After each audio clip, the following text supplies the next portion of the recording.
Hello friends, आज के video में हम रूट यानी कि वर्गमूल का जोड़ घटाव करना सीखेंगे। जैसा कि आप स्क्रीन के ऊपर देख रहे होंगे, इन्हीं टाइप के प्रश्नों को हम इसमें सोल्व करेंगे। अगर आप वीडियो के लास्ट तक बने रहेंगे तो आप आसानी से ऐसे प्रश्नों को सोल्व कर पाएंगे। ठीक, इस वीडियो में हम पहले बेसिक पॉइंट्स को कवर करेंगे, उसके बाद टोटल कुल 12 प्रश्नों को हम सोल्व करेंगे। अगर 12 प्रश्न को आप पूरा देख लेंगे तो ऐसे किसी भी प्रकार के प्रश्न को आसानी से सोल्व कर पाएंगे। तो फ्रेंड्स, आपका समय बहुत ही बहुमूल्य है, तो समय को बगैर लॉस किए चलिए वीडियो को स्टार्ट करते हैं।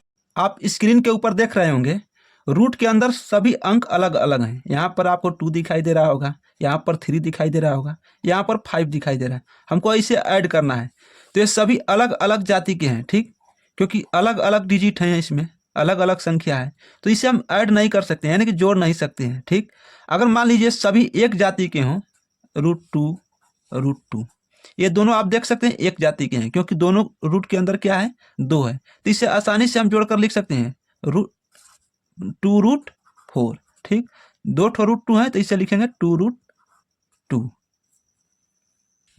एक और उदाहरण हम ले सकते हैं। मान लीजिए √3 प्लस √3 है, दो ठो √3 है। ठीक, तो 2 ठो है तो 2√3 लिख सकते हैं।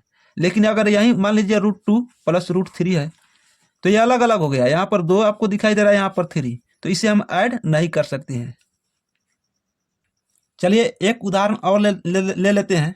तो आप देख सकते हैं यहाँ पर, अब इसको नहीं देखना है कि यहाँ पर 3 है, यहाँ पर 3 है तो इसे ऐड कर सकते हैं, नहीं, रूट के अंदर हमें देखना है कि रूट के अंदर क्या है। तो यहाँ पर देख सकते हैं 2 है, यहाँ पर रूट के अंदर क्या है, 3 है, तो इसे हम ऐड नहीं कर सकते हैं। बाहर वाला को नहीं देखना है हमें, केवल अंदर वाला को देखना है। ठीक, तो ये ऐड नहीं होगा। ठीक, चलिए एक और उदाहरण ले लेते हैं। तो यहाँ पर रूट अंडर में 5 है, लेकिन यहाँ पर आपको रूट अंडर में 5 नहीं है, तो इससे भी हम घटाव जोड़ नहीं कर सकते हैं। ठीक, तो ये इतना ही आंसर हो सकता है, इसे ऐड हम नहीं कर सकते हैं और ना ही घटाव कर सकते हैं। एक बात और ध्यान दीजिएगा, मान लीजिए हम लिख दिए 4√2, इसका मतलब क्या है? इसका मतलब यह है कि √2 को हम कब बार लिख सकते हैं, तो 4 बार लिख सकते हैं, √2 प्लस √2 प्लस √2 प्लस √2। ठीक, इसे हम 4 बार लिख सकते हैं। मान लीजिए यहाँ पर लिख दिए 2√3, इसका मतलब यह हुआ कि हम √3 को कब बार लिख सकते हैं, तो 2 बार लिख सकते हैं, √3 प्लस √3।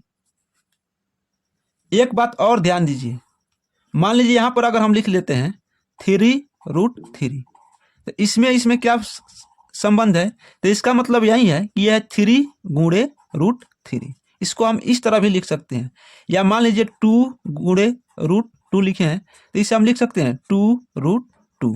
ठीक, मान लीजिए हम लिख दिए 5√2, तो इसे नहीं लिख सकते हैं कि √10, इस तरह से लिखना गलत कहलाएगा। ठीक, ये इसी तरह रह जाएगा, 5√2 ये रहेगा। अगर मान लीजिए यहाँ पर गुणा है, तो इसे हम √10 नहीं लिख सकते हैं, इसे इस तरह से लिख सकते हैं। इसको हम गुणा में कवर करेंगे, यहाँ पर हम केवल जोड़ और घटाव सीखेंगे। ठीक, तो आशा है कि आपको ये बेसिक पॉइंट समझ में आ गए होंगे। चलिए अब हम प्रश्न की ओर चलते हैं। ठीक, तो चलिए अब पहले प्रश्न को हम सोल्व करते हैं। तो आप देख सकते हैं, ये आपको स्क्रीन पर दिखाई दे रहा होगा। ठीक, तो सबसे पहले हम हल या सोल्व लिखेंगे। ठीक, और बनाना स्टार्ट करेंगे। तो आप देख सकते हैं सभी में √2 है, यानी सब में रूट के अंदर बराबर अंक है। ठीक, तो हम इसे आसानी से जोड़ सकते हैं। देख सकते हैं कब वो है, 1 2 3 4, यानी टोटल 4 गो √2 है, तो लिखेंगे 4√2, तो ये बन चुका है। ठीक, मान लीजिए अगर दूसरा प्रश्न हम ले,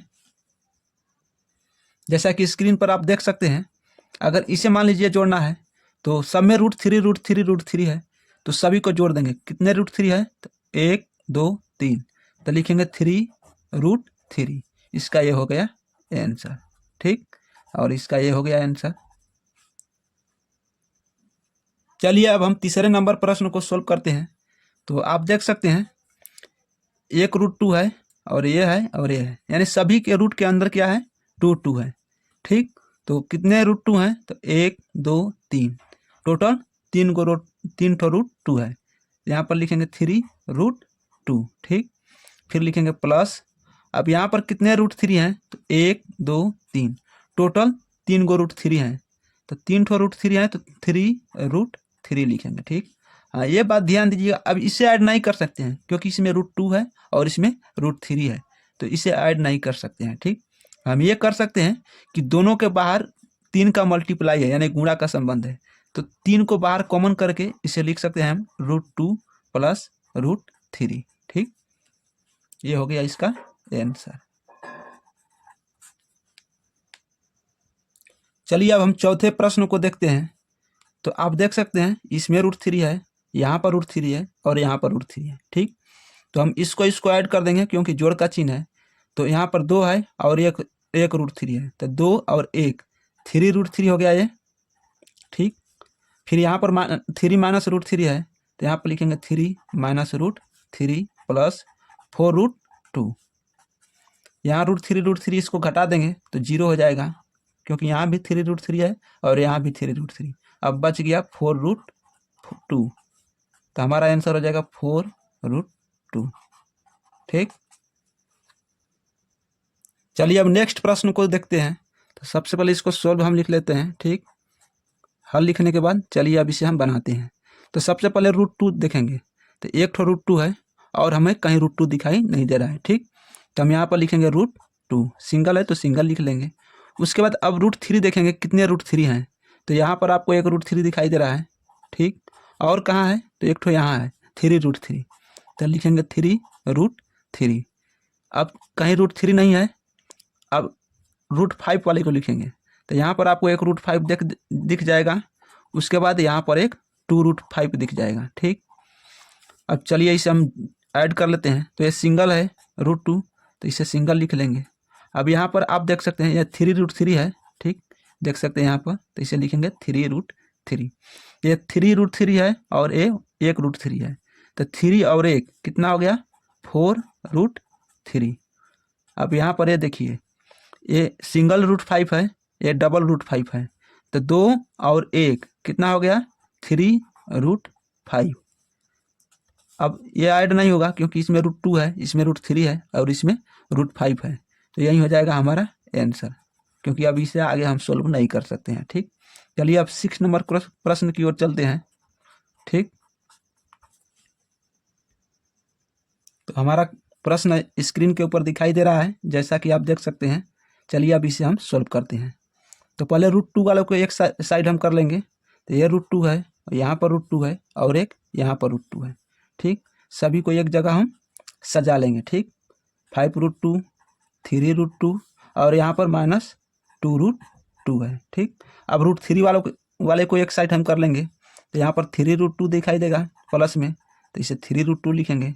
फिर यहाँ पर 2√3 दिखाई देगा, तो इसे 2√3 लिख लेते हैं। ठीक, अब यहाँ पर ऐड करेंगे, तो यहाँ पर 5 और 3 8 हो जाएगा। 8 में से 2 घटा देंगे, कितना बचेगा, 6। ठीक, तो 6√2 हो गया। यहाँ से यहाँ तक हम कर चुके हैं।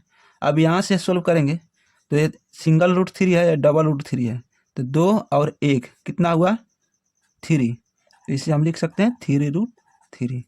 चलिए हम यहाँ पर कॉमन ले लेंगे। ठीक, √2 प्लस √3, कॉमन क्या निकलेगा, तो 3 इसमें भी दिखाई देगा, 3 दूना 6 और इसमें सिंगल 3 है, 3 का कॉमन लेंगे तो यहाँ पर 2√2 हो जाएगा और ये केवल √3 बचेगा। यही हो जाएगा हमारा आंसर। ठीक, चलिए अब हम 7 नंबर प्रश्न को सॉल्व करेंगे। तो यहाँ पर हल लिख लेते हैं। ठीक, हल लिखने के बाद चलिए अब इसे बनाना स्टार्ट करते हैं। तो सबसे पहले हम इसे क्या करेंगे, तो √2 वाले को एक साइड करेंगे। ठीक, तो यहाँ पर √3 आपको दिखाई दे रहा होगा। ठीक, फिर यहाँ पर भी √2 है, तो लिखेंगे 2√2 और कहाँ पर है, तो इधर कहीं नहीं है। ठीक, इसे तो करने का ज़रूरत नहीं है, डायरेक्ट हम सॉल्व कर सकते हैं। ठीक, चलिए हम इसे उतार लेते हैं। 4√3 2√3 प्लस 8√3। चलिए अब इसे हम घटाव कर लेंगे, तो 3 में से 2 घटेगा, क्या बचेगा, 1√2। यहाँ 1 लिखा नहीं जाता है, ठीक, ध्यान दीजिएगा। उसके बाद यहाँ पर कर लेते हैं, तो 8 और 2 10 हो जाएगा। 10 में से 4 घटाएंगे तो क्या बचेगा, 6, प्लस में 6 बचेगा, तो लिखेंगे 6√3। ठीक, यहाँ पर कुछ कॉमन नहीं होगा तो इसी को डायरेक्ट हम आंसर लिख देंगे। ठीक, चलिए अब 8 नंबर प्रश्न को सॉल्व करते हैं। ठीक, तो ये थोड़ा सा डिफरेंट है। ठीक, तो चलिए इसे कैसे हम सॉल्व करेंगे, तो इसका पहले हम गुणनखंड करेंगे। 3 रूट, इससे हम लिख सकते हैं 2 गुणे 2 गुणे 3। ठीक, 12 का गुणनखंड करेंगे तो कुछ इस तरह से होगा। ठीक, प्लस इसे लिखेंगे 5√3 माइनस 4√3 प्लस 8√3। अभी दो ठो का एक ठो बाहर निकाल देंगे तो लिखेंगे 3 गुणे 2 बाहर निकल जाएगा। ठीक, बच जाएगा क्या, तो केवल 3 बचेगा, क्योंकि इसका पेयर निकल नहीं रहा है, यानी जोड़ा निकल नहीं रहा है, तो 3 अंदर रह जाएगा। यहाँ 2 ठो 2 का एक ठो बाहर निकल जा रहा है। फिर लिखेंगे प्लस 5√3 माइनस 4√3 प्लस 8√3। ये हो जाएगा 3 दूना के 6 हो जाएगा, 6√3 प्लस 5√3 माइनस 4√3 प्लस 8√3। चलिए इसको जोड़ेंगे, 5 और 6 11 हो जाएगा। 11 में 8 जोड़ देंगे 19 हो जाएगा, और 19 में से 4 यहाँ घटा देंगे, घटाव का चिन्ह आप देख सकते हैं। तो 19 में से 4 घटाएंगे तो हो जाएगा 15√3। ठीक, ये हो जाएगा हमारा आंसर। चलिए अब 8वें प्रश्न को हम सॉल्व करते हैं। ठीक, तो लिखेंगे 7√2 माइनस, अब इसका गुणनखंड करेंगे हम 32 का, तो इसमें 5 ठो 2 आएगा। ठीक, आप करके देख लीजिएगा। ठीक, 2 दूना के 4 दूना 8 दूना 16 दूना 32 प्लस 4√3 माइनस, अब यहाँ पर 27 का हम गुणनखंड करेंगे तो इसमें 3 ठो 3 गुणे 3 होगा। ठीक, अब चलिए हम इसे बाहर निकाल लेते हैं पेयर का। ये 7√2 हो जाएगा माइनस, ये 2 ठो का 1 ठो 2 बाहर निकलेगा, और ये 2 ठो का 1 ठो 2, ये अंदर आ जाएगा, सिंगल है तो। ठीक, इसे अंदर रख लेंगे, प्लस 4√3 माइनस, इसमें 2 ठो 3 का 1 ठो 3 बाहर निकल जाएगा, और 1 3 अंदर रह जाएगा। ठीक, तो ये हो जाएगा 7√2 माइनस 2 दूना के 4√2 प्लस 4√3 माइनस 3√3। इसका अंतर करेंगे, 7√2 माइनस 4√2 तो कितना हो जाएगा 3√2 प्लस 4 में से 3 घटाएंगे तो हो जाएगा केवल √3, क्योंकि 1√3 होगा। यही हो जाएगा हमारा आंसर। ठीक, चलिए अब 10वें प्रश्न को हम सॉल्व करते हैं। ठीक, तो सबसे पहले जिसका गुणनखंड वर्गमूल करना है हम कर लेंगे। यहाँ पर आप देख सकते हैं इसका भी वर्गमूल करना पड़ेगा और इसका भी वर्गमूल करना पड़ेगा। तो पहले इन सबों को उतार लेते हैं हम। ठीक, तो ये हो जाएगा 5√5 प्लस 3√3 माइनस 2√2 माइनस 4√2। ये हो जाएगा हमारा, हम डायरेक्ट करते हैं, आप करके देख लीजिएगा। ठीक, तो 3 को 5 आएगा तो 1 ठो 5 बाहर निकल जाएगा, बचेगा 1 5 अंदर। ठीक, इसको करेंगे अगर हम, तो इसका 81 का वर्गमूल हमारा 9 आता है, तो हम इसे 9 लिख लेंगे। ठीक,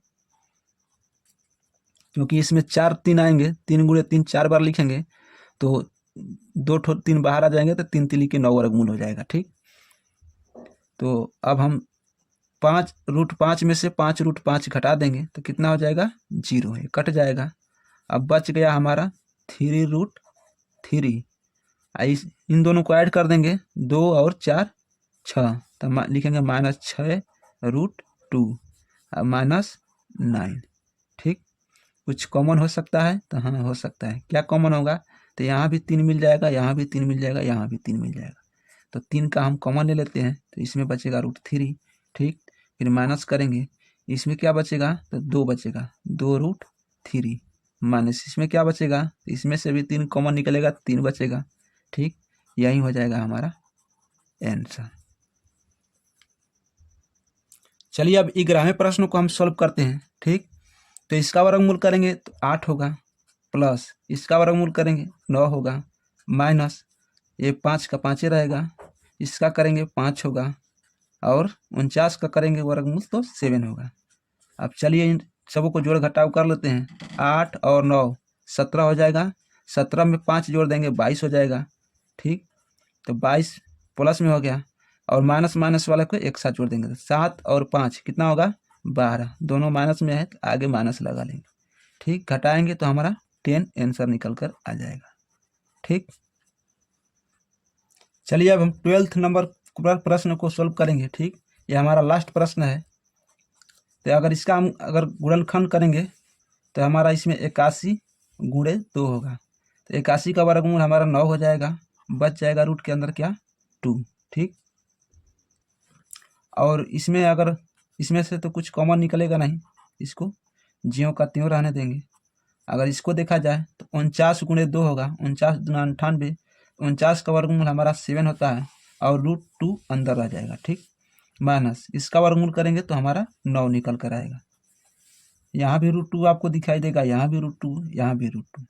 तो 9 में से 7 घटाएंगे कितना बचेगा 2 बचेगा और 2 में 7 जोड़ देंगे तो कितना होगा 9√2।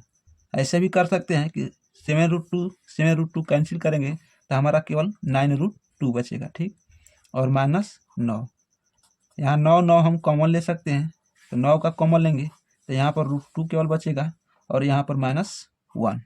यही हो जाएगा हमारा आंसर। तो फ्रेंड्स, कैसा लगा यह वीडियो? अगर वीडियो अच्छा लगा हो तो इसे लाइक करें और ऐसा ही हेल्पफुल वीडियो देखते रहने के लिए चैनल को सब्सक्राइब कर लें और बेल आइकन को प्रेस कर लें ताकि आगे आने वाले नए वीडियो का नोटिफिकेशन आपको मिलता रहे। तो चलिए अब मिलते हैं नए वीडियो में। Thanks for watching.